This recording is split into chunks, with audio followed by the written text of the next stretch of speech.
Panther people, what up? Brandon Aiyuk wants a trade. Should the Panthers trade from? I'll let you know. Going on, you watch Panthers Post with Phil Perkins. What is up? I'm back. Got my beach chair ready to go for summer camp. I'm good. Soccer's done. Euros are done. Copa America is done. Shout out to Argentina and Spain and all my Spanish-speaking fellows and ladies who watch Panthers Post. Let's be real. You were the best teams in the tournament, but we're going to move on from there. I'm talking about American football now. Gridiron for the 0.1% of the European people who watch this channel. And let's talk about some Panthers news right now. Number one, Scott Fitterer, our infamous former general manager, the one who traded over DJ Johnson, the one who traded a couple picks to the New England Patriots for Matt Corral, who's now not in the league anymore. He is now a new member of the front office staff of the Washington Commanders. That's enough of that. Just had to say that's where we ended up. Clearly, there's a pipeline from the Bills to the Panthers to the Commanders, and then vice versa, whatever it is. Shouts to him. Good for him. Here's the story that a lot of people are talking about right now. Brandon Aiyuk, despite the fact that he has been great for the 49ers, they've been a great team together. They look at a great Super Bowl contending type team. They have not been able to get a contract done, and he wants a trade. He wants out of there. The 49ers are going to be waiting a little bit late to make this deal done, and so you probably ask yourself, this is an Arizona State guy. You know, he came into the league and he earned his spot. He wasn't a highly touted wide receiver. If you go back to his draft profile, I think he was a second-round pick or a late first, and he has grown into what could be a number one wide receiver on really any team, whether it's a team that's struggling like the Panthers or in a rebuild or a Super Bowl contending team, no doubt, as we saw with the San Francisco 49ers. He is an X factor. He is a difference maker. He's got that dog mentality that Dan Morgan looks for in a player, specifically in the wide receiver position. He can make anybody a better team. However, should the Panthers go all in for that? Because it will no doubt require a first-round pick, maybe a second-round pick. I doubt it'll be just a second and a player or something like that. I think it'd be a first, and then, the next couple drafts, maybe a third or a fourth. That's what I think it'll take. So do I think the Panthers should do it? Would he make the offense better? Yes, absolutely. If you had Johnson, you had Xavier Leggett, and then you had Adam Thielen, who I'm going to get to him in a couple seconds. And then you have Brandon Aiyuk. That's a pretty formidable offensive skill set that you have there, along with the ever-developing Tommy Tremble. You got Jonathan Brooks, who's coming off the ACL as a rookie, but I still think he'll be a contributor coming into this year. That is literally the opposite of what we saw with Bryce Young last year in terms of surrounding him with talent. You're going to give him premier opportunities to make things happen. Literally be the guy that, we hate to say it, but the point guard, like that Steph Curry type comp or Chris Paul type comp that people are giving him in his pre-draft process. And all he has to do is dink and dunk and give it to guys. He's not giving it to, Terrace Marshall and Jonathan Mingo and, the ghost of Adam Thielen. He's giving it to bona fide route runners in Deontay Johnson, a bona fide superstar in Brandon Aiyuk. You have an absolute beast at a wide receiver in Xavier Leggett, despite the fact that he's a rookie. I think the fact that the work that he's putting in right now, I think he's going to surprise a lot of people in his rookie year, or maybe not because he was a first-round pick.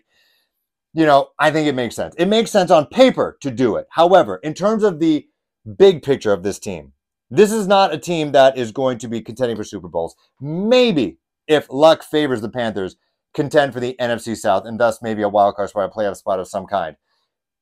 But you need to keep building this team. The defense, as I've said in a previous video, make sure to check that one out. I think it's going to be stronger as a collective, despite losing some marquee players that were part of the last window, the last generation of the Panthers defense. You got guys who are definitely speaking the same language as a Giro Evero, but it would not hurt if you added some blue chip players in the form of a first round pick on that defense right now. The offense got a lot of love in this offseason. You got an offensive-minded head coach who's going to be there for a while. He's a young cat. And then you got a young quarterback. They can grow up together with a young offensive core. You got a rookie running back, rookie tight end, rookie wide receiver as well. They can all grow up with them together. And then now you need the defense to catch up on the talent side. And you're not going to be doing that because we all know the Panthers' luck drafting in second rounds. You're not going to be achieving that by giving away a first-round pick next year. And there are some defensive guys out there, whether it's that Pierce defensive end out of Tennessee, my personal favorite for personal reasons and also X's and O's reasons, the inside linebacker, outside linebacker, kind of, that hybrid type defensive player out of Louisiana State, and Harold Perkins. He's the guy who I want to be on the Panthers. I'm manifesting it. I've seen it on some way too early mock drafts. He going to the Panthers next draft, and you're not going to get that opportunity if you give it to the San Francisco 49ers. So I think in this stage, of the Panthers, I think they could still contend for the NFC South with what they have right now on offense.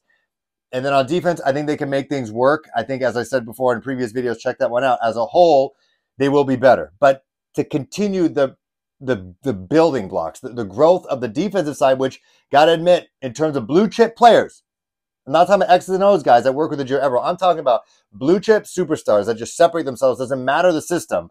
They're lacking that right now outside of Derek Brown, J.C. Horn. Get somebody else in there in a marquee position. Shaq Thompson's getting older, which is why I'm talking about Harold Perkins as a guy who could be out there, or, you know, another defensive end who could be opposite our guys right now. And so whether it's DJ Wanham, whether it's, you know, Jadeveon Clowney, he's not going to be getting any younger. And so just to try to find another bookend to try to replace Brian Burns the best you can, and the best way to do that is with a first-round pick. And debating on how the Panthers do, that's going to be in another video. It could be a pretty high first-round pick. So would I sell the farm to get Brandon Aiyuk? No, I would not. While I would love him as a player, I think it'd be entertaining. I think guys like Deontay Johnson are going to get pissed if that were to happen, because he's been sold as the guy. He has been sold as the guy from the offensive coordinator with the Carolina Panthers. And so I think if you suddenly bring in Brandon Aiyuk, Deontay Johnson moves down the depth chart, then Adam Thielen will definitely want to be out. He wants to be jettisoned out of the park, because there will be no place for him if you had Brandon Aiyuk, Deontay Johnson, Adam Thielen, Xavier Legette, and Jonathan Mingo, who I hope has a little bit of a sophomore bump here. But as much as I would love that for that to happen, I just think chemistry-wise it wouldn't work, and also think draft pick-wise, building for the future, because this is a team that is building up. You know, Dave Canales has got a pretty long contract. I think it's a 6-year-long contract. We're not trying to win like it all right now. It'd be great, you know, and then if the Panthers are on a trajectory to win a Super Bowl this very first time as an NFL head coach ever, yeah, sure, during the trade deadline, then you try to pick up as many guys, you know, some A-plus blue chip wide receiver, skilled talent on either side of the ball that are on teams that are maybe underperforming. Then you do that. But right now, until we see what's going on with this team, continue to build for the future, you know, deal with what you got right now, and then give Bryce Young the best opportunity with what you got. And what you have is definitely leaps and bounds what you had last year. You don't need to sell the future for a guy like Brandon Aiyuk right now. If it was someone like a T. Higgins, maybe, because I think T. Higgins offers something a little bit different in terms of his size and his game compared to Brandon Aiyuk. But with him right now, I wouldn't do it, because I think now in the offseason, during next year's draft, I think the defense needs a little bit of love when it comes to all-star Pro Bowl type players. Let me know what you guys think. Would you trade potentially a first-round pick for next year's draft for Brandon Aiyuk right now with this iteration of Carolina Panthers? Let me know.